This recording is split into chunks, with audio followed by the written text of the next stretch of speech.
What's happening, folks? Jig night. I always like jig night. What's going on, everybody? Paladin in the house. The rest of the crew starting to show up. What's going on, guys? I'm just waiting on Jim. So kind of just hang out for a sec here and give you guys Brian Schmidt. What's happening, buddy? So like I just kind of give you guys a little update. So if you guys aren't on Instagram, I'm throwing out little teasers, right? All kinds of good little teasers. So a couple little things. So I have a friend that helped me out with some of my new sticker designs, and they're my designs. But anyway, I have stickers coming. I only have about five. I think I have about 5 sets of the new sticker packs coming. So I think I posted it on the community tab here on YouTube, and then it's posted on Instagram as well. The new stickers are pretty slick. The new sticker pack, they're $9.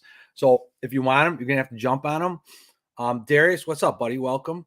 But anyway, so I have a friend that does the sublimation printing that I work with, and she did a test for me of those stickers on like sun shirts, right?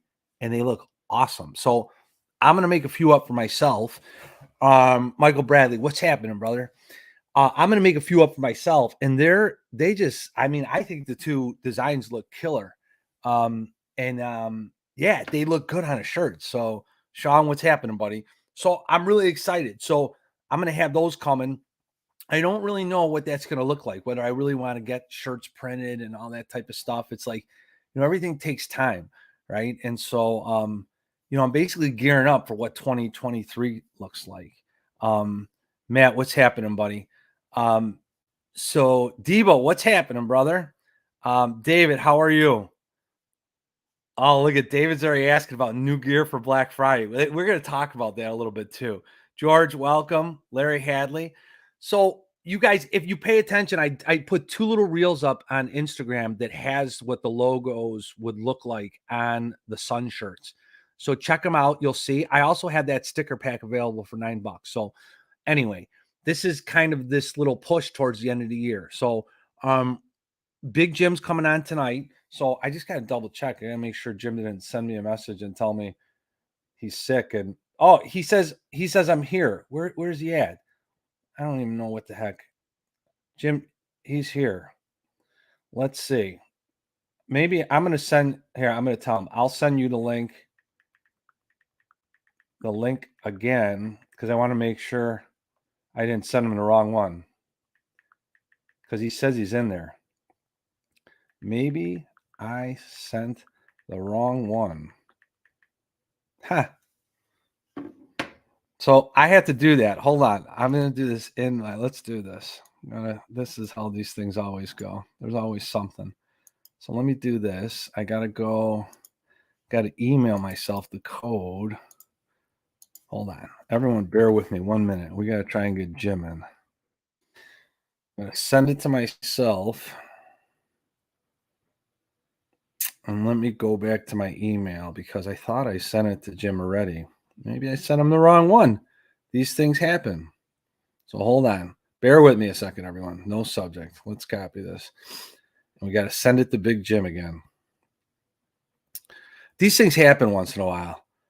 Things work, things don't work. It's just the nature of it all the time. I gotta let my phone load. Jim, you're going to have to wait for me, brother. These things happen. Yeah.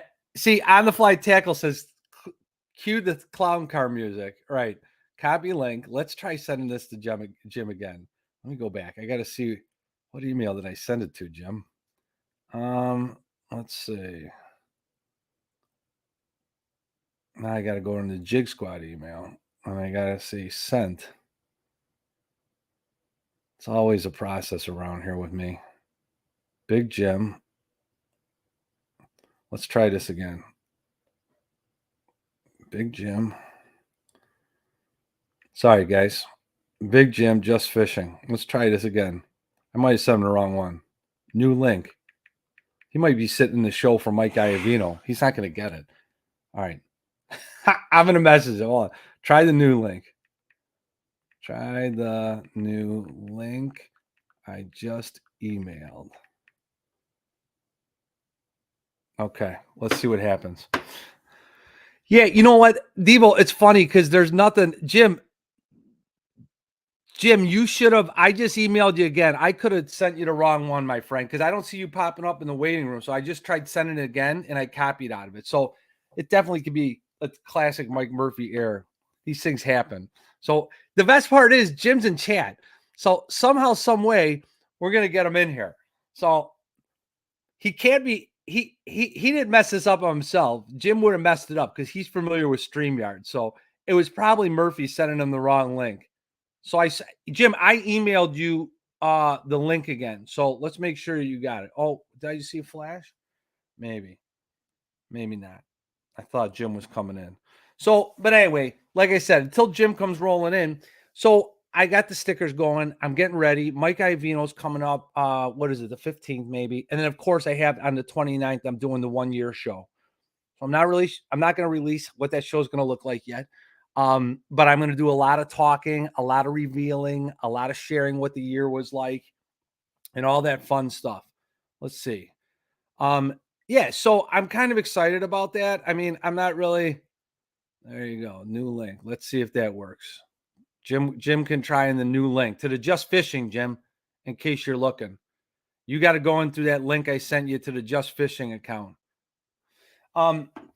So, I'm really excited. It's kind of like there's this weird little thing going on where I'm like, I'm just over 900 people on the Jigsquad YouTube page. And so it's like there's this little road to 1,000, which is kind of like a big milestone in this scene, I guess. Right.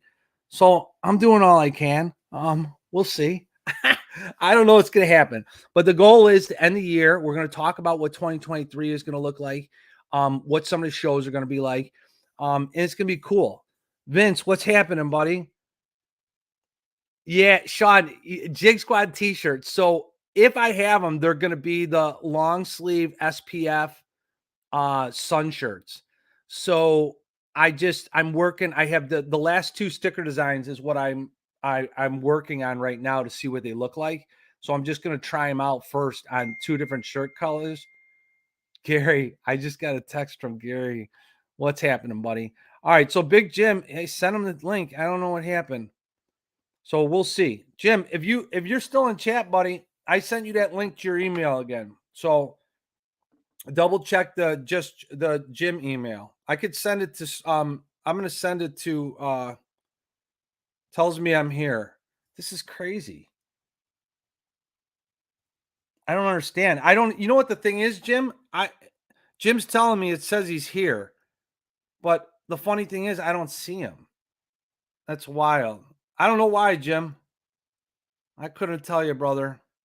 It says you're here. Try leaving and then coming back again. Did you click, Jim? Did you click on the new link that I sent via email just a few minutes ago?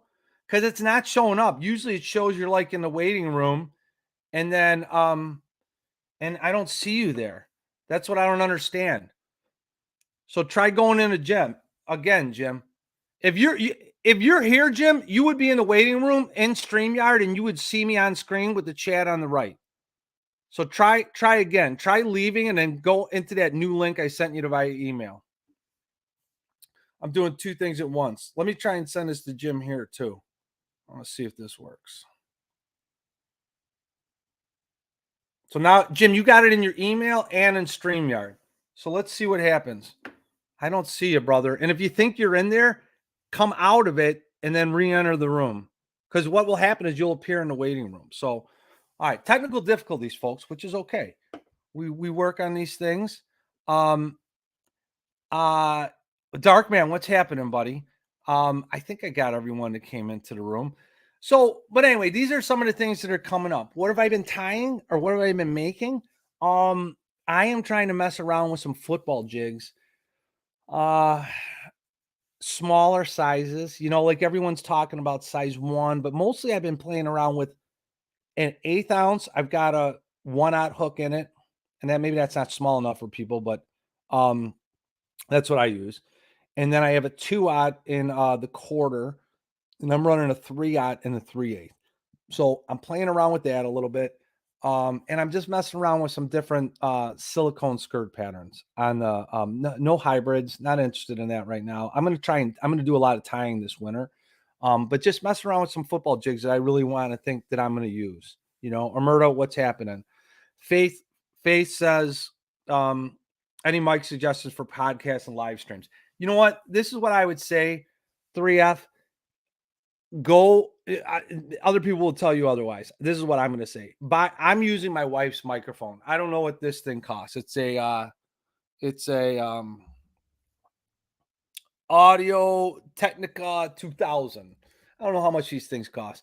I would say buy something that costs that's inexpensive, so you don't need to break the bank. Get started and you get going, and then you kind of learn what you want to do. I personally am going to try and take advice from other people when I buy my own microphone, and I can get off my wife's microphone, and I'm truly full in the basement down by the lab. So that's going to be the intention. That's where I want to be, and I'll see what happens. I'm just checking on emails back and forth with Jim here. See, I have like my regular email box, and I have a Jigsquad email box, which I don't like. I don't like having multiple emails. That's not my style, but that's what I do. Trippy Sticks, what's happening? Jeff, what's happening? No, Jeff, you didn't miss anything. I'm just trying to get Jim on some technical difficulties, but that's life, right? So listen, this is what I want to tell you guys. So one of the things that I'm doing, all the scientists of the YouTube fishing scene talk about, live streams kill your channel and all these. That's all I do. I mean, I don't even have any videos. So for me, it's just what I do. And maybe for them, that's kind of what they think when they compare it to their videos, whatever. That's their thing. For me, here's my new game.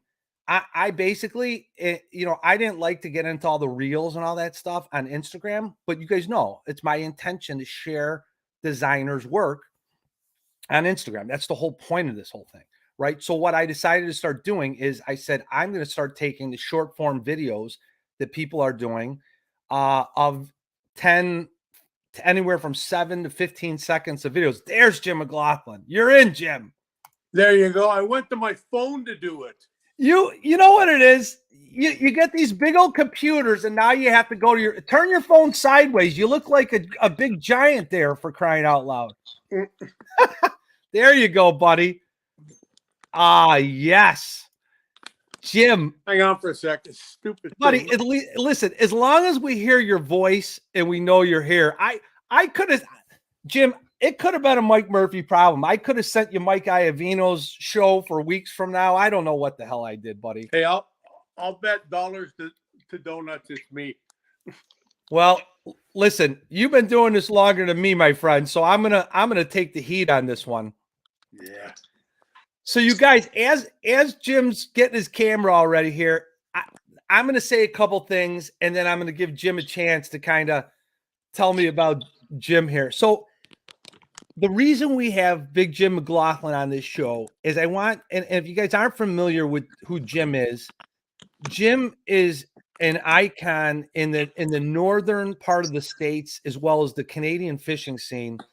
He's got, Jim, I don't know, what was it, 28 tournament wins back in the day. He's also been running a publication that's still free to this day called Just Fishing, and you could find it on the web now. It started off in print form and moved on to digital, but it's called justfishing.ca.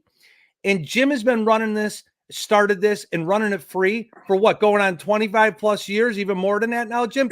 Yeah, it's coming up to 30. Good, guys. Listen, before we get to all the fun stuff, tell us about you a little bit so people get to know you, and then kind of like your history in the fishing scene before we even get to the jig talk. Thanks for having me right off the bat. I appreciate it. But yeah, yes, no, buddy. I was basically a kid that grew up fishing in the Rideau Canal in Ottawa. I was a forces brat. My dad was in the Army.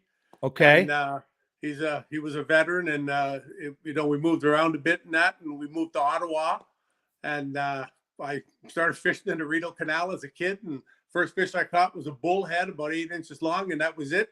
Here we are. I'm just coming up to 70, and we're still at it, and I love it. But I got into tournament fishing, and first year I was I won the Canadian Championship, which is like the Bassmaster Classic in the States. Sure.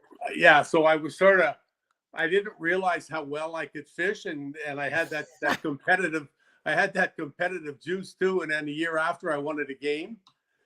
And then I just went Amazing on. feat. I was so fortunate. I won a slew of tournaments, and then I decided to get out of it. I realized in Canada there wasn't really a way to make a living fishing tournaments, obviously because the snow's only gone for about 6 weeks out of the year.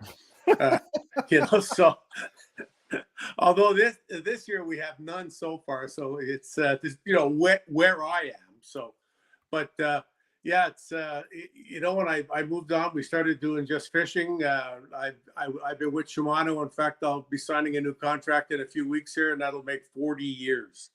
40.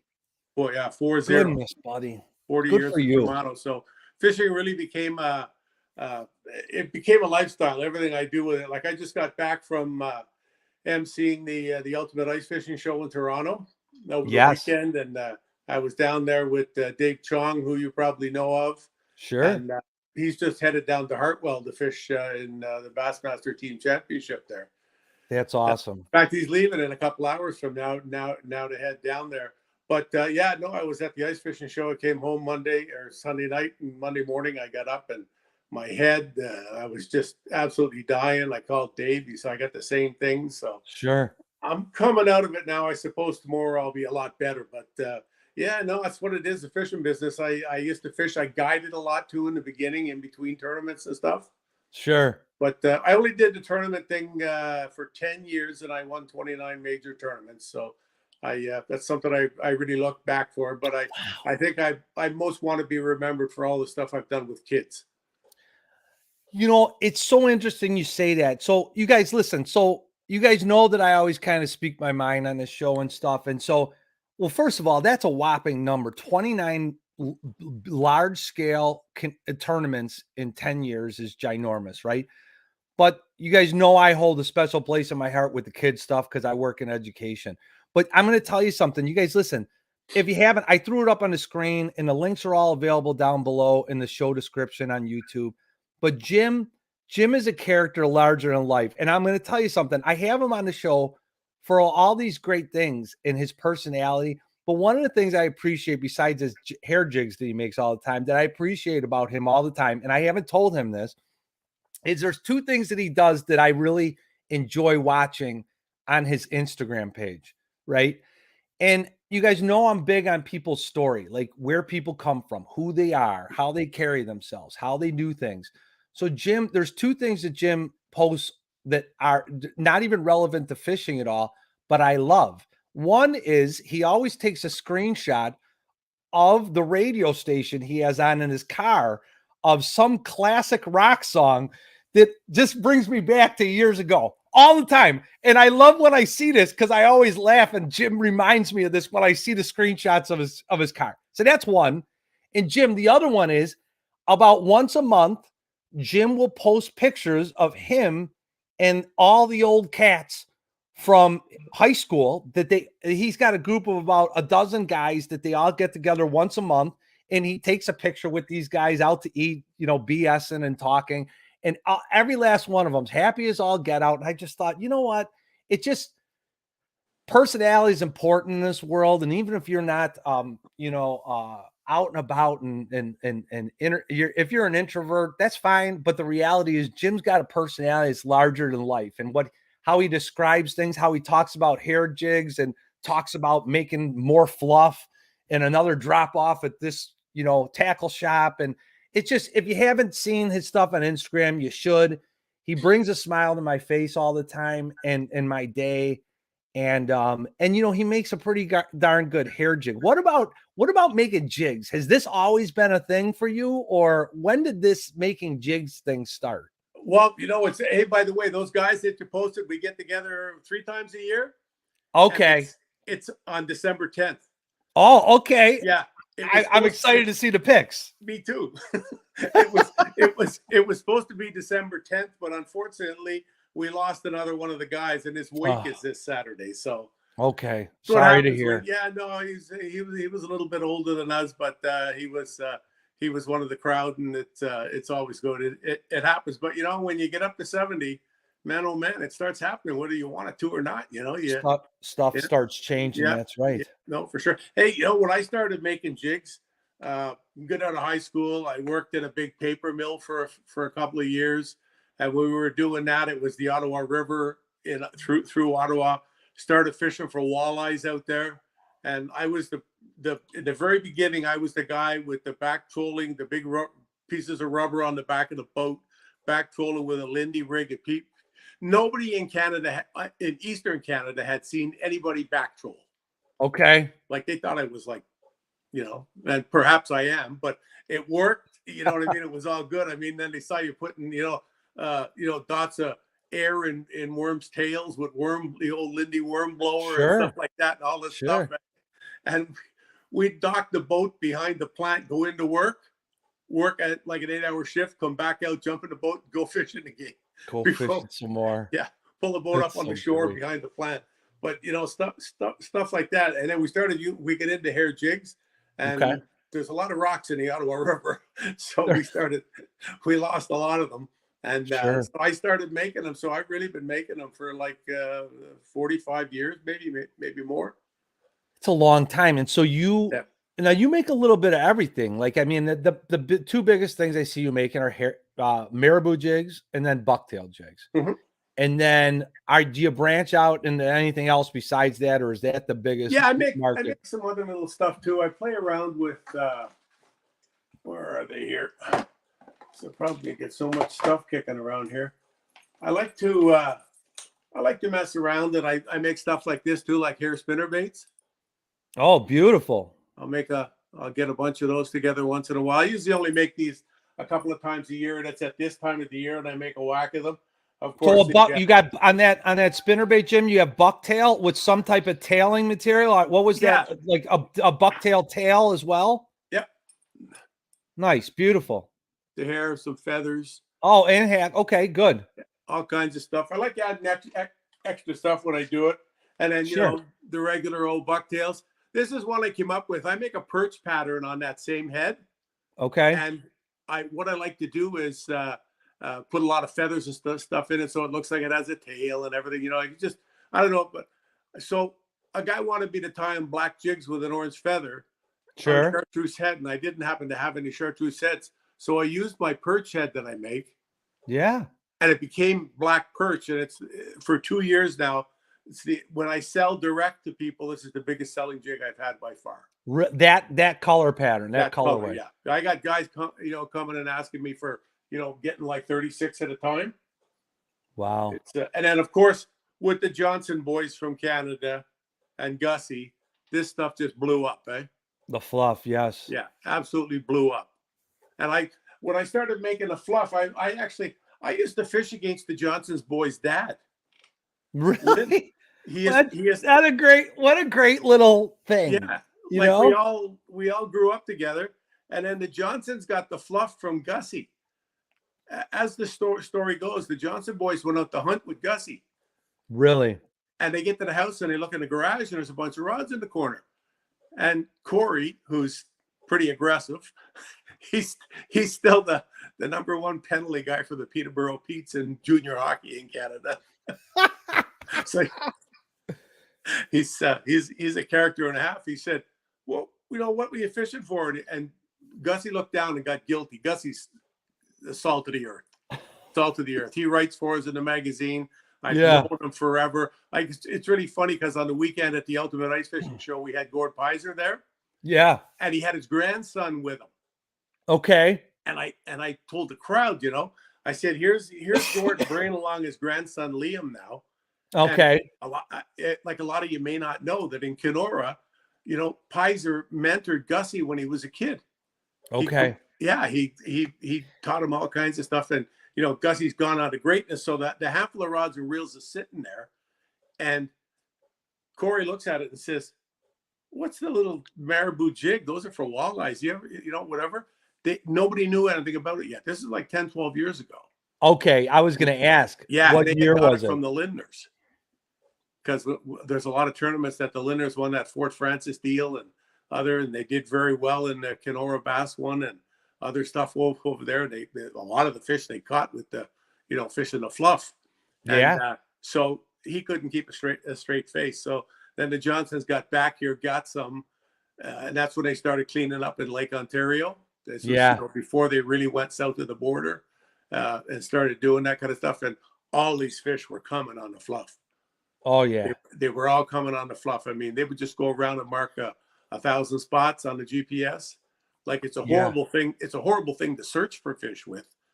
But if you Sure. got one that's there, all you have to do is reel it back as slow as you can without touching the bottom, and it's money. Yeah, it's funny you say that, Jim, because like my buddies, number one thing, like I'll have friends that will go fish up north, and I'm talking like the peninsula, Wisconsin, and Door County area, right? And sometimes people will come back and they'll say, "Man, I couldn't get, they're sight fishing certain, I couldn't get them to bite." I'm like, did you throw a marabou jig past them and just drag it past them?" Like, no. I'm like, you should have. And the thing is, not everyone knows that. But the thing is, if you're a northern smallmouth person, and in your case, you guys, I mean, look how long has the whether it be marabou or other type of bucktail, how long, like the linders, even back in the day, like there's been so much, the hair jigs have been around for a long time. Oh yeah, These are nothing new. yeah. And No, they've been around forever. I mean, I think hair jigs date back into the 1800s. There's stuff on them. I remember, Jim, when I was younger, one of the first hair jigs I tried making, I didn't know where you got hair fly tying materials or any of that stuff. And I'll never forget, I grabbed some cross-cut rabbit from and it might have even been something else besides rabbit, but from like a Bass Pro many years ago. And I had some 3/0 hook or jigs that we had poured. And I'll never forget wrapping that.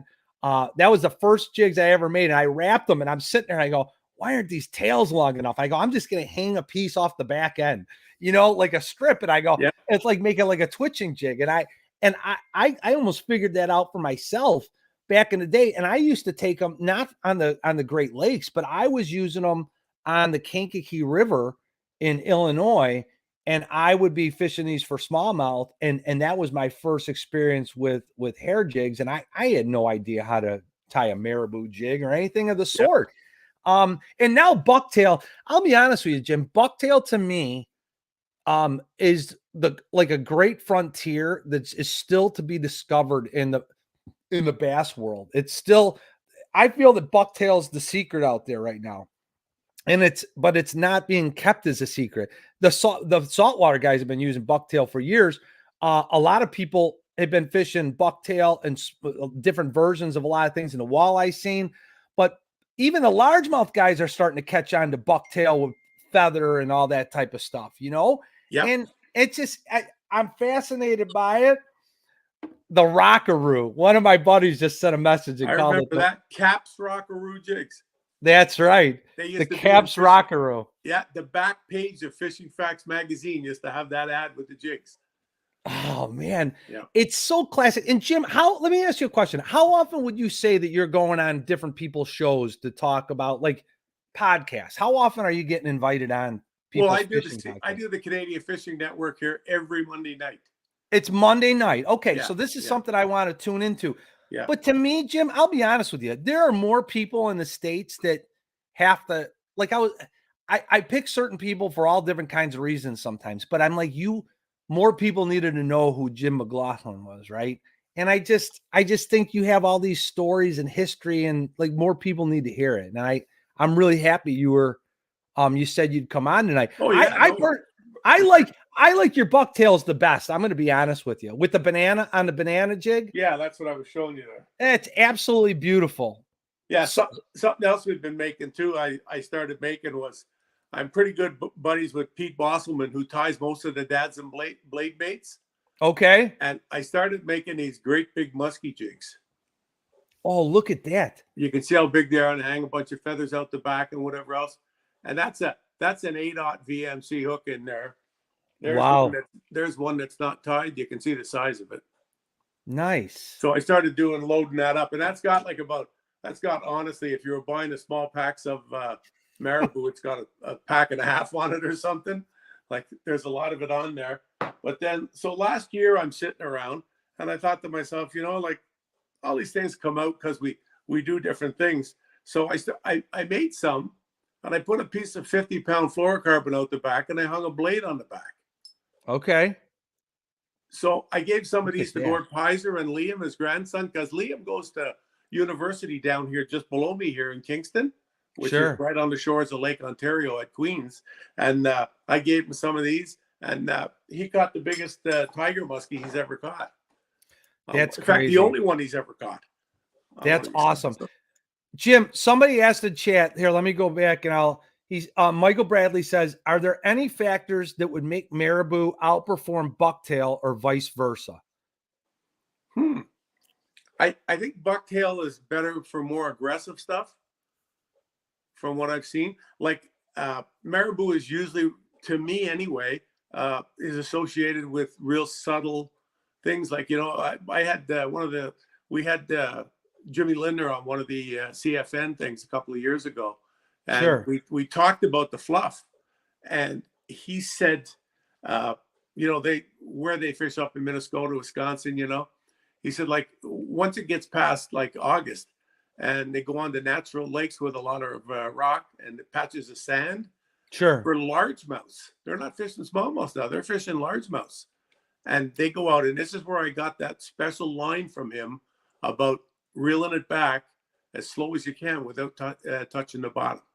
Mm-hmm. That's why a lot of guys usually like 330 seconds. Right. Most of the guys want 8s because they have a hard time casting them. But there's certain rods out there. I know, like I'm with Shimano. Loomis has the NRX, the 901. Yep. 5-pound Power Pro and a 6 or 8-pound fluorocarbon leader. And Sure. you can chuck that thing a mile. And then once the fish gets on, of course, the rod loads up almost like a steelhead rod. So, as long as it goes in their mouth with that little number 1 or 2 Gamakatsu 604, like when you look at the hooks, where did it go? When you look how small the hooks are in these things, like, I mean, they're teeny. There's not much of them at all. And that, people say, oh, I need a bigger hook. I catch big smallmouths. I said, well, if the Johnsons get by with that, maybe you can too. You know what I mean? Yeah, for me, Jim, that's been a very, like I said, I try and be honest about my comments. I've had a very difficult time going all the way down to a size 1 for my marabou jigs. And I made some last year. And I'm going to try and make more this winter to use again next spring. But the thing is, it's funny just because that's not what I would always use. I do like a 1-aught. But I am trying to go down more to a 1. And I'll be honest why. The reason I give it validity is that I realized that I go up north and I fish in like my I said I work in education. So when we get out of school, I go with the guys from school, a group of teachers. We go up to Door County. Last year we went to Mille Lacs. This year we're going up to Door County again.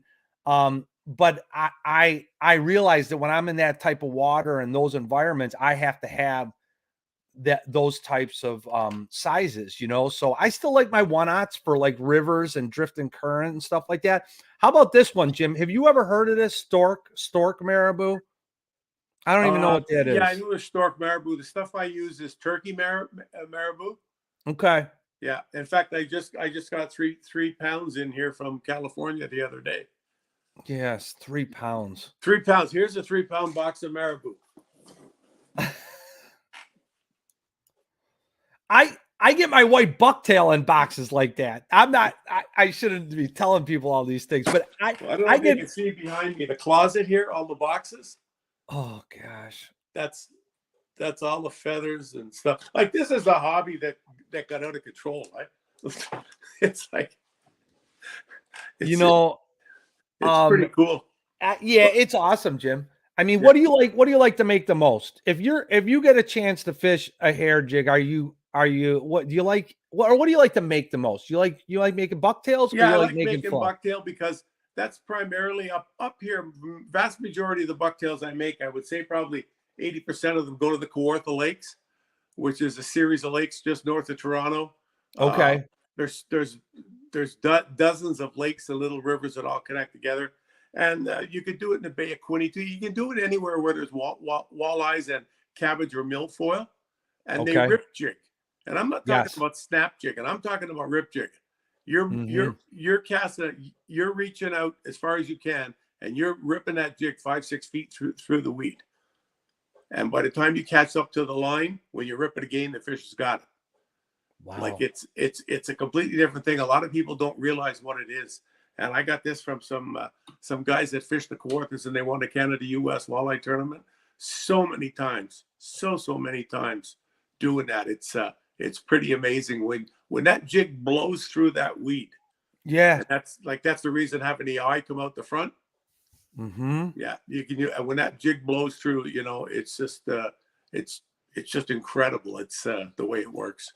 Okay, you just made a great point, and I think this is one thing that I want to make sure we touch on. So, if you notice what first of all, Jim says a lot of things. I keep trying to listen to all of it because it's all good points. But he said when the eye comes out of the front of the jig. All right, so Jim, talk about this a little bit more of the difference between a more forward-facing eye as opposed to a vertical eye. Like let me give you an example, guys. A vertical eye would be like a normal 90-degree ball head jig, straight up, or on the ultra minnow mold, as an example, would be just a vertical eye. But there's also, if you have like I don't know what percentage to call it, a 60-degree hook. Yep. And you're using it's called a weight forward jig, right? And there's lots of different types of weight forward jigs, but what it does is it changes how that pulls through the water when you're fishing it. But Jim, talk about that a little bit. Yeah, so when the eye comes out the front, like you see, if you have a jig head like this, that's the herring head. Yes, good example. I've been tying the same pattern on. When you're ripping it through the weeds, the weed can get caught in front of the eye across the front here when it rips through. And you'll get weed and, a bit algae and moss and crap gets caught across that, even if you jerk it really, really hard.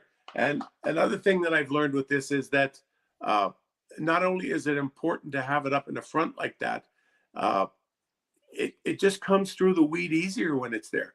It doesn't have to break as much weed. But if you jerk it hard enough and the weed is healthy, it just breaks the weed. And if you're coming in with weed, you should probably maybe shift around a bit. Try to find weed that's a little greener, a little crispier, and it breaks easier because then it's really healthy, more oxygen. It's just something that really, really works. I've seen. So I mean, you go to a walleye tournament in the Kawarthas and you see guys and they're up at the front and they're like this.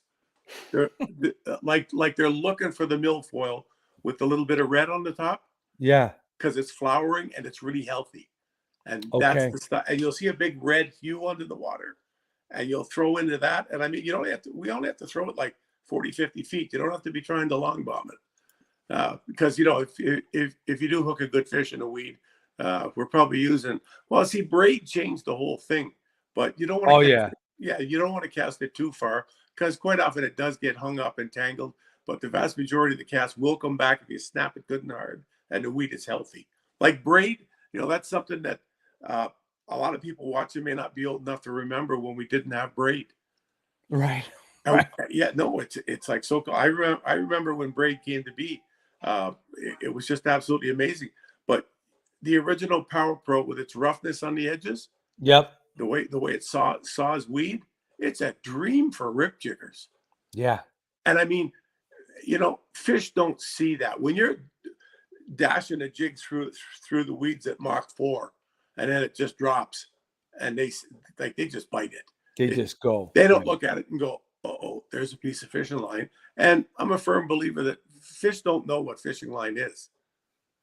Like is the fish looking at it and saying, "Oh, there's fishing line. That means there's somebody at the opposite end trying to catch me." And no, time to take up golf. If you think that, you know what I mean? I hear you, buddy. Get the golf clubs out.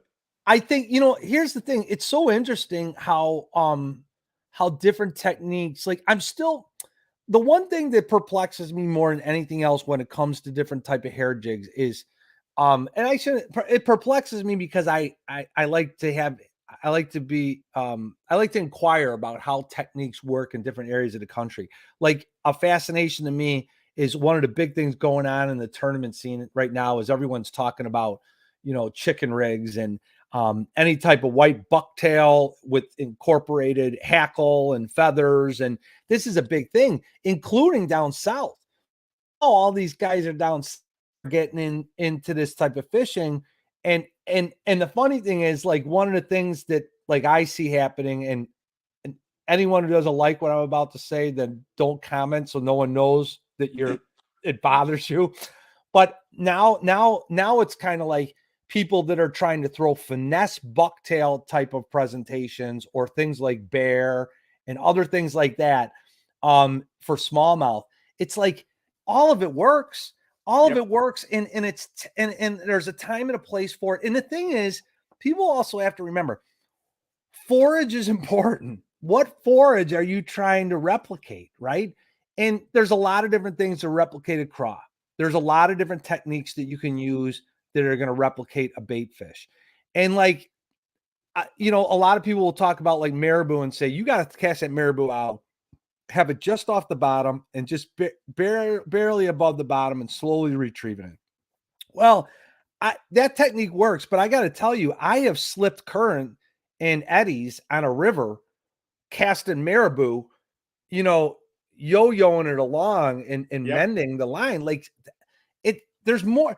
Guys, the point I'm making, guys, is the technique that everyone tells you works for how things are supposed to be done. There's 10 other ways to do it, right? And Exactly. 100%. and that goes for making jigs too. Be willing to experiment with different things, and we all like to imitation is the greatest form of flattery, right? And we all want to replicate things. But at the end of the day, I'm convinced that guys that throw flies, half the flies they throw, there's 10 other flies that you could throw that'll work just as well. Because when it's in the water, if it's replicating a certain type of bait fish or a sardine or whatever the hell it is in saltwater, you're gonna create a strike based off of a reaction of it seeing it swim through the water. So I just think that colors look different in the water. I really like that perch head that you have with that black and orange with that. Yeah. With what is it, like green and yellow head? Show that again. Let me get my eyes on that. Yeah, it's got a little, and I spray all these with spray cans. Believe that, eh? Rattle cans, huh? Yeah. It's the only thing I have guys say you don't do that with cans. I tell them put $50 on the table. Come on out to the garage. Do you really? Yeah. Jim, let me ask you a question. Are you pouring anymore or you're getting your jigs No, done? I'm right away. In fact, I was talking to the guy that pours for me here the other day, Mm-hmm. and he's getting older. He's got something. That's what we're talking about. We're all getting old. He's got something wrong with his hands, Yeah. and some days his hands don't work. So you need a little bit of dexterity to pour jigs. And Yeah. he's not doing it much anymore. But no, it's man, oh man, it's I remember when I was young and wanted to be in the fishing business and was guiding and fishing Yeah. the local club tournaments and stuff and doing well. And there was times where I'd buy 5,000 hooks and pour 5,000 jig heads and go around and sell them to pay the mortgage or the rent at the time. Wow. 3 little kids, and I never gave up on being in fishing. I just absolutely loved it, and I've managed to give so much back to it. I've managed. Hey, Dave Mercer, Yeah. when he was 12 years old, I took him fishing. That's wild. Yep. I think that's another thing too, Jim. I don't think everyone realizes the look, how far the Big Jim experience has gone in the fishing industry and your connections of who you've had interactions with and relationships with and your experience in this industry. And I mean, that's why I said I'm like, I really want to let this story be told and people that hear this other side of you and see some of your passion and excitement for making jigs. It's all it's all amazing stuff. Like tell me what the plan is for 2023 for you. What are you hoping to do next year? Anything different or just keep on Well, keeping on? yeah, everything's been so shut down up here. It was at one point with this COVID thing. Sure. And I guess it sort of had to be. I lost a few good friends to it, like several friends that Okay. were a little bit older. They got it and they're not there. And regardless of how you feel about anything about it, when you lose friends, it changes the whole thing. It sure And does. I have a buddy of mine. His mom and dad lived on opposite sides of Canada. They died six months apart. And his sister, who was just a little younger than him, lived in Winnipeg. She's a long distance runner, a marathon runner. She got it and it killed her in 5 days. Wow. This was all back in the beginning. So now he's stuck with no family because of it. But I mean, it's all getting to be a game. We're getting more out there. I mean, that killed my income with no shows. Sure. No trade shows and stuff like that. No promotions in the store. Well, look, we had to put Just Fishing to be digital only. Yeah. Because I mean, what are you going to do? Phone up a guy? Phone up a company? Phone up Jim Van Ren at X Zone and say, X Zone, hey, yeah. I need your ad. We're going to print 25,000 copies. Where are you going to distribute them? Well, I don't know yet. Right. I spent all those years developing a network to have the papers in stores and places, and it all changed. But I'm also working on my health a good bit. I'm really lucky. I have a great heart. I'm a big guy. I'm 6'4", 330. I used to be a lot heavier. I used to be over 400. And a few years ago, I took it well upon myself to I lost 110 pounds. And then in COVID, in COVID, I get down to like 290, 295. And I should probably, at 275, I'm skinny. I'm pretty big. And it's, some of the weight creep back on. So in the last 6 weeks here, I took a real interest in my life again and the way I eat and what I do. I got back in the gym again. I was going to say, you post once in a while about going to the gym and stuff like that. I just like people's story. Like I said, I think that's great. Good for you. Yeah. Well, I started going like the year before COVID. I've been going to the gym for about 7 years because I had this wretched sciatic stuff and I never wanted that to happen again. And I was lucky. I get in with a guy that was a trainer. Well, in fact, he was a soft tissue guy for the Detroit Pistons. Okay. It's something that he knows the body. Sure. And he helped me. He helped me get through it with the help of a really good top-notch chiropractor. And I got myself ready. I said, it's never coming back again. So I've been going to the gym for 7 years. That's great, Jim. Yeah, and I get into a powerlifting gym with a buddy of mine. It's so great. I love this. Like when I walk in the door, I mean, these guys are all animals. Like they're guys. I watched the guy deadlift 680 pounds. When you stand in front of somebody and watch them grab a bar, and the bar is bending for 3 seconds before it comes off the ground. That's hilarious. I'm just sitting in a chair there, shaking my head to look around, and here I am, the token old guy. These guys are all 25 to 35 years old. They're all younger guys, and it's their lifestyle. And they were also eager to help me after I lost all the weight. And they had me up. I was deadlifting 350 when COVID hit. Really? So I was kind of impressed with that. But they used to bug me, though, because apparently I have a perfect body for it. I have short little legs, and I have arms like an orangutan. So if you want to be a deadlifter, you don't have as far to come up because your legs are short. That's and you don't so have to great. Get down as far because your arms are long. So that's so great. Jim, let me ask you a question. Your show, so you do, tell people how they can find your show on Monday night. So you're on. Yeah, CFN Network in Canada, Canadian Fishing Network. Okay. You can find it on, Facebook and that. And every Monday night we're on. We have myself and another lad, Jason Barnews, who is a Berkeley guy and he's a biologist and he knows a lot of stuff. And then we have another buddy of ours. He's a blind guy, Lawrence Gunther. He's got Bluefish Canada, and he comes on and does stuff. And then Yvonne Brown, who does Ladies Fishing 101 in Canada. So by far, I've often said that there was one thing that was really missing from recreational sport fishing was having more women involved. Okay, and it's growing huge. It's growing huge. And she has a really good organization. They mentor a lot of women. They have a lot of women's weekends and stuff like that. In fact, at the ice fishing show, all the ladies were out. There was about a dozen of them there. And they all had their blue shirts on and everything. They're all in a bunch. It was really, really cool to watch. And it's not just like older or mature women. There's girls with them that are 20 years old. Nice. You know, they want to. It's just a cool thing, and they really enjoy fishing, eh? But she comes on once a month with a female guest, and man, I never realized how many women made their living in fishing. Oh yeah, and I think it's starting. I think that number's continuing to grow Yep. exponentially. And I'm not just talking about the slinkies that are on Instagram and posting goofy pics. There's a lot of it's look at even in the video industry, or like I would say for like YouTube shows and things like that. There's a lot of female anglers that get out there and just really know what they're doing, Oh yeah. and it's really nice to see. And to be honest with you, for me, what I say, it's funny enough, Jim, because for the bass club team at the high school I work at, there's a couple of female students that are on the bass fishing team.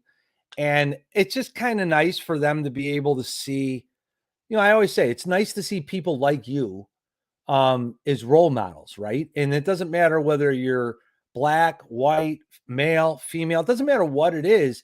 It's just nice to see other people like you out there doing it. And it's a good, it motivates kids that they can succeed and have an opportunity and a chance. And so I love seeing it. I think it's great for getting more kids involved. And yeah, I mean, like, funny enough, Jim. So in January, I just set the dates with my kids from the bass fishing team at the high school I'm at. And I'm not the coach. My buddies are the coaches, right? I just help out because I'm an administrator. But what I'm gonna do is I just got done getting what did I do? I got 4 pounds of powder paint. So just simple colors: black, white, chartreuse, and green pumpkin. And I'm bringing all my molds, all the hooks are on me. I have all that stuff, and I got all this extra powder. And I said, I'm giving you guys the powder. You guys have it. They make some plastics, but we're gonna go make jigs with all the kids from the fishing team. So people always say, Murph, what do you do with Jigsquad? I go, I do this for fun. What do I do for a living? I work in education. I work with kids. So, I mean, I don't know. It's a labor of love. You want people to have good experiences in this. And, that's kind of what Jigsquad became for me, not the kid end itself, but just the whole end. I want people to enjoy and think that they can make some jigs. You can buy jigs and get some simple materials and thread and tie some things up and just practice, and have fun. And don't ever let anyone tell you can't do it, Yeah. Oh no, it's very, very true. I was at a kids fishing thing in Ottawa. Remember I told you in the beginning I started fishing the Rideau Canal as a kid? Well, halfway down the canal, there's a lake called Dow's Lake. I'm assuming it was a dug lake back in the 1800s or something. And Okay. I think it was an area where when the ships came or the boats came through the locks, they had a place to moor for a while and turn around and whatever to go back. And Sure. we had a kids fishing thing there, and it was really, really cool. There was this one little kid, and I saw him, and I don't know, the best way to describe him is that his shoulders were hunched. He was leaning. The kid had no confidence. He's about 12, Sure. maybe 13. Seemed like a really nice kid. He just wasn't having a good time. The line was tangled on a rod all the time, and everything else. And I went over and I spent about 15 minutes with him and showed him on the slip bobber how to shorten up the lead on the slip bobber. They had a bobber stop on the line. Yeah. Slid it down so it's on top of the weeds and get him a few casts. All of a sudden, he catches a pumpkin seed about 9 inches long. So immediately I grabbed the rod. No, I'm just kidding. The kid catches this pumpkin seed, and I'm shocked. So I run to get my phone out of my bag, and we take a picture of him with it and everything else. And I'm showing him this and showing him that. And you just see the kid, all of a sudden, he's standing upright and he's smiling. Just because made his of day. fishing. Right. And this is just so cool. And it's so little to give back for how lucky I've been. Yeah. And he's out there. So about an hour later, I walked down, helped some more kids along the shore. There's always the one that's screaming and everything. It's just mayhem. There was like 400 kids at this thing, eh? Right. Yeah, we're just having a great time. And I come back along, and I'm sitting in one of the park benches right at the shore, and I'm watching them. I'm checking some messages on my phone because I had to get out of there by noon. And I hear him, and he's telling these 2 kids, he's coaching them now. And he's got them lined up, and he says, yes, this is the way Big Jim does it. That's right. And he's adjusting their bobber to get it out of the weeds. And I just, like, my life was a success. Touchdown. Yeah, like my life was a success that day. Yeah, like you said, showboating in the end zone. You know what I mean? Like it Yeah, was. it's I don't know. I mean, here's the thing, and there's no glory in this for me, guys. I always say, I'm like, you find Jim, I tell people all the time, I go, on Instagram, I go, listen, message me on Instagram. I'll give you my phone number. I'll help you try and get started however you need to. And I just believe in doing that, and I don't know. It's one of those things. Like I'm going to tell this story at my 1 year anniversary show on December 29th. But I'm going to tell the story of why I started Jig Squad again and everything else. And I want people to hear that. But I mean, it's just, I do it for a lot of different reasons, and they're personal, and there's, it's just, I want people to be happy and have good experiences, All right. So listen, Jim, Omerta Tackle is asking a question. He says, hey, Jim, do you ever tie jigs with texture in mind? I'm a believer that different textures will make fish hold on longer. Yeah. Well, yeah, I think like if you look at a bucktail, so you grab a bucktail and the stuff at the bottom of the tail has got all the air in it and everything, and it's fluffy. Hollow, And yep. yeah, it pops out more on the tail. The stuff off the top, it doesn't have that hollowness to it. And when you tie it, it looks different on the jig and stuff like that. And learning, like the different parts of the tail. I think that's one of the things. But yeah, no, I've never really looked at it that way as texture. I know I do have guys that'll phone me up and say, hey, I want like 50 black jigs, but the hair has to be from the bottom half of the tail. Really? Yeah, they want it to be that stuff that really pops up. When you tie it, it just sort of it's just comes going to apart. flare because it's a Yeah, little more hollow compared yeah. to the So mid and tip section of yeah, the so bucktail. Yes. when the thread cuts into it, it flares it It's out. going to flare. Correct. Yeah, and they like that. But then again, I've had guys that want you to tie them super sparse. They want 3 or 4 colors in it, and they want it really sparse. Like they probably want for 3 or 4 colors. And from tying yourself, Mike, Yeah. it's hard to keep the amount of hair down on a jig if you're going Yes. to try to add the 3 or 4 colors. Then Yes. that's a lot more work, eh? And I Yes. mean, I look at some of the things that some of these guys tie. There's one guy on there, John's Jigs. Oh yeah. Yeah, Yeah. he's the king. Like all hail the king. They should have the 4 big brawny guys carrying in the thing like they do in the Cleopatra movies, and have him with a tying vise making something. Like that guy's John's stuff. Jigs. If you want to He's talk about a great guy. He's a texture, great guy. yeah, up the yin yang. He's got little bits of rubber. He's got that hobby hair stuff. I think he's got marabou feathers, things I don't even know what they are, and I've been doing this forever. I have a buddy. That he loves John's Jigs, right? And he what describes it to me. He goes, sometimes I wonder when I see his jigs, I say, what were you smoking? I always laugh because he's always got some crazy creative hybrid jig. He's got one jig that I featured on the Jig Squad Instagram page one day that was like it was like a bluegill or some type of sunfish representation with all the blue lined threadings that you would see on a bright lit up panfish. And he has a hair jig like that where he used the UV like light blue. It's probably, I don't know if he used Loon, the UV, the colored epoxy or UV, and it just looks so cool. And he's got so many great jigs. It just reminds you that think outside the box and be willing to try different things. Some super cool stuff. No offense or bust, but it's absolutely amazing. And back to the original question about texture. Yeah. I'm sure at times it can make a difference. Oh yeah. I really believe that. It's like you said about there's 10 more things that you could catch them with because everybody is using the same thing. Like I know you can make any lure the best lure in the lake if you want. If you send 100 guys out to fish and you give 95 of them a white spinnerbait and you give 5 whatever they want to use, well, what's going to be the best lure in that lake? Oh man, it's a white spinnerbait. Everybody catches them on that because it's all they're using. Right.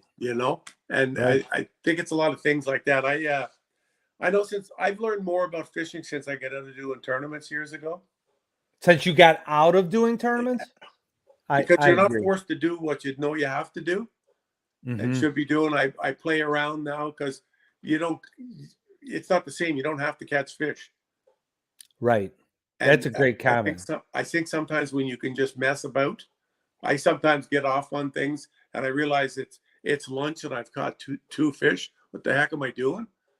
And then you go Right. catch a bunch of fish. You know what I'm saying? But Right. sometimes it's like noon and you're sitting in a boat, your arms are sore because you're doing something that you do. Right. I like to brown bag it, eh? I have days Right. where I go in the boat, throw a half a dozen rods in the boat, and I have a bag of stuff or a little box that something Yeah. came in. And I have a few things in it I've never used. And Yeah. that's my joy. Yeah. It's funny because I go through stages with what I think about like jig design. And I will say this. I love jig design for the creative end and what it allows me to create, because I think that everyone should create their style. And I do think people develop styles in time. And sometimes they don't even have, sometimes not having a style is a style itself, right? But I think having a style is important because it gives me a chance for myself once in a while to take a break. I know that when I started making jigs, I didn't make skirted jigs. I just poured lead, and we would use plastics, grubs, and tubes. That's what we Yep. use, right? And then it moved on to, and then if I was fishing largemouth, we were throwing Texas rigged worms with a Zoom power worm or a Zoom worm, U-tail, or a power bait worm. But then I start moving on. I start making skirted jigs. Well, I made skirted jigs before I even threw them a lot, and I was making them because I had a friend that was making them, and then it moved on from there. And then I started stuff, and I love the end of it where I don't even have to be fishing to enjoy jigs, right? But I like creating things, and I'm like in this new groove where I want to see how simple I can get back to in terms of some of my jig crafting this winter. And I want to see what that looks like. Like I want to make the stuff that I really want to make. I want to make the stuff that I really want to use. And I don't want it to be the rule of what everyone else is using. Yep. Well, I you don't know, know what. that's when I was talking in the beginning and I showed you the spinner baits. Yeah. That's what that is for me. If I make 200, I have a couple of shops in Toronto that will take all these I can make because they like they sell every year, but they might Yep. get 200 from me, and there'll be 200 that look completely different. Yeah. I just sit here and you got a box of hair, you got a bunch of feathers, a spool of thread, and you just knock off all different stuff, different tinsel. 3 pieces of tinsel. Does 6 look better? No, 3 looks better. And I play around with stuff like that, and Yeah. that's when I really learn a lot of the things that I like to do. But It's it's like a hobby. it is like a hobby, right? And it's it's fun. Like one of the things that I'm excited about, like as an example, is like yeah, I'll tell the story in time on the show. But I mean, we made the family just booked a plan for a vacation. It's going to be saltwater next summer, and I'm just excited about that. I'll tell more about it in the months to come. But it's not a fishing trip; it's a family trip. But I will fish, and I'll fish on the beaches at night, and I'm real excited because it's somewhere different. It's somewhere I've never been. It's not Florida. And I'm just excited about it, and I'm excited because I'm going to start playing around and tying things up that I don't normally tie. Right. And it's just something new. Right. So I'm going to tie more shrimp patterns. I'm going to tie more sardine style things. And I'm going to mess around with some true straight up saltwater bucktails that I want to make. And so I'm excited, and I think that's the thing. You got to find things in this game that excite you, and it can't just be collecting everything. We all love tackle. Don't get me wrong, but you got to find something that occupies your time too, and you Yep. appreciate. And I don't know. I just surround yourself, guys, with people that energize you. And like I said, you got to check out Jim on Instagram because he posts some fun, cool stuff. His comments on things, he's lighthearted. He just says funny stuff. I appreciate him. And definitely got to check out the shows too, Jim. I think more people need to get on this, and we can we could get on that website and view those shows, right? It's not on the cable network, is it? The CFN? Yeah, is that what it is? Is it No, the it's just on Facebook. Yeah, on Canadian Facebook? Fishing Network. Yep. Great. Yeah, I kind of want to check it out. And the other thing is too, Jim, I want to try and get you back in the spring, maybe towards the end of the winter sometime, and chat a little bit more. Would you be good with Oh, something like that? I'd be awesome with that. Yeah, and also I started up a YouTube channel. Oh, you did? Yeah, I'm a tech nut. Like, I mean, not crazy. Like, I can't do anything. Okay. And I have a buddy, the limestone angler in Kingston here, right on the shores of Lake Ontario. Okay. And he's a kayak freak, and he's becoming a really good fisherman. But he's got the ability to put these things together. Nice. And he's done a couple. We did it. Like, that's what I was telling you about going to the gym. I've developed something in my spine, and they're telling me it's a stenosis, which is sort of like having rust in your spine. Okay. It's just like old age. It's all it is. It's got nothing to do with anything else. There's no disease. There's, it didn't get hurt. It's nothing like that. It's just age. And first one we did was called lawn chair basking, because you see all my posts out the back. Yes. I mean, I've had nights out the back here where I had a guy. I went out there one night, and it was like the second year we were here in the spring. And I go down and I got a jig. I got a nice jig from Brendan Nags. That's the perfect jig. Okay. And, I go down there and I look at it. I put my little Jackal darts hog on the back, and I'm looking at it like, like it's burnt. I'm sitting down there and I'm putting it in my hand and going, oh, hot, And I throw it in the lily pads, and I catch a 6.5. This is at the town dock. I live across from the town dock. I'm the next person. And I get that. I get a couple of photos, just hold the fish and a selfie with it, throw it back in, throw it back into one and get a 5.5. Oh, beautiful. So in the next 20 minutes, I proceeded to catch 6 fish. One was a dink, but the 5 fish would have been close to 20 pounds. So oh my goodness. I posted pictures of the fish, and I'm sitting there. And a guy from the Barrie Bassmasters up on Lake Simcoe phones me. He says to me, "What are you doing out there? You're killing me." I said, "What do you mean?" He says, "Do me a favor." I said, "What?" He says, "Please tell me you didn't catch those fish sitting in a lawn chair." I said, "I'd be lying if I didn't." So he had fished the tournament there the week before. Here the week before, 4-hour drive, and weighed 12 pounds. That's awesome. And it usually takes it around 20 to win on this lake for 5 fish. Okay. But it was so funny Poetic. to say that, eh? But that's great. I'd love to come back. There's always lots of stuff to chat about. Yeah, Jim, I'm going to make sure that I add a link to the YouTube. I don't think I put that down there. If I didn't, I'm going to put it down there in the show description for anyone looking at this afterward. I'm going to make sure it's in there. Buddy, I appreciate having you on. I think what you've done for this fishing industry has been extraordinary. And I think that more people should be looking to try and get you on to allow you to tell your story so people understand all that you've done for fishing. And you're a personable person. You speak well. And I just think you're good peeps, buddy. And you make one hell of a jig. I appreciate that. I've been blessed at this too.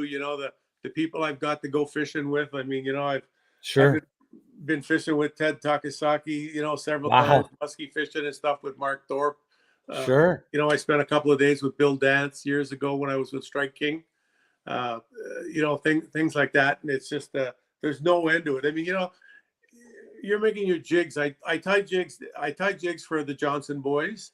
Sure. Bernie Schultz. Greg De Palma. Mark Menendez. Nice. Alex Davis, who's a Shimano guy down in Alabama. Sure. Hey, while we were talking about that, I had a guy call me about 18 months ago. Okay. And he says he's got the real strong Southern accent, which so right away I'm thinking, this guy fishes, that's what it is. And he says, "I'm looking for Big Jim." And I said, "Well, you got him." And he says right out of it, he says, "Well, I'll have you know this is Big Bob." And I said, "Well, Bob," I said, "Oh, sorry." I said, "Big Bob, I hope all is well, buddy." He goes, "I need you to make me some of them little black jigs that I see." And I said, "Oh, you going to do some smallmouth fishing?" He says, "Hell no." He says, "I'm catching bad and largemouths with them when it's the only thing that they'll eat." great story. You know, Bro, a Southern boy too. He bought 36 from me, and he wanted them to be the lightest I could make them. So I made them the lightest I had at the time was 6/16 that were painted. Yeah. Yeah. And I flogged them down to him, and he sent me a couple of messages. He's sent me pictures of largemouths. I haven't seen a real dinger on them, but I've seen lots of fish close to 10. Wow. So, and he has no problem with the hooks. No problem with the hooks. Those little number 1 or 2 Gamakatsu 604. You Canada boys with those Gamakatsu 604 size Well, ones. you got to remember, you all love them. It's a steelhead hook. You ever watch a 20-pound steelhead go in a creek? Yeah, crazy. Berserk. No largemouth or smallmouth is going to ever beat a steelhead in the tug of war. That's so wild. That's awesome, buddy. Now, Jim, if people want to, do you sell to the general public? Jigs? Yeah, so it can take a while sometimes because it depends what I have in that. And, a lot of times I have some buddies that do some painting for me, and I can't always, replace if they want more. I can't always give you the same thing and stuff like that. Okay. Like I say, it's, I don't pour and paint anymore. The only thing I pour or paint is a lot of the black ones and a lot of that perch, the perch pattern. If people want to get a hold of you, they can message you on Instagram. Yeah, be happy. Do the best I can with that with everybody. Well, you guys, that's been Big Jim McLaughlin, and this has been Jig Squad. So Jim, stay in chat after I end this broadcast. We'll talk for a few more minutes. But you guys, listen, one more show two more shows for the year. We got Mike Iovino coming up in 2 weeks. He's a guide and a fisherman out in the East Coast, Candlewood Lake. He makes a lot of things with bear and some other hair type of jigs. So I'm excited to have Mike on. And then we do the 1-year anniversary show on the 29th. So we're getting close to 1,000 guys. So pass along, hit the subscribe button. If you're not subscribed and watching the show, I appreciate you all. We're out. I'll see you in 2 weeks, folks. Thanks, guys. Be safe. All right. Stay in chat, Jim.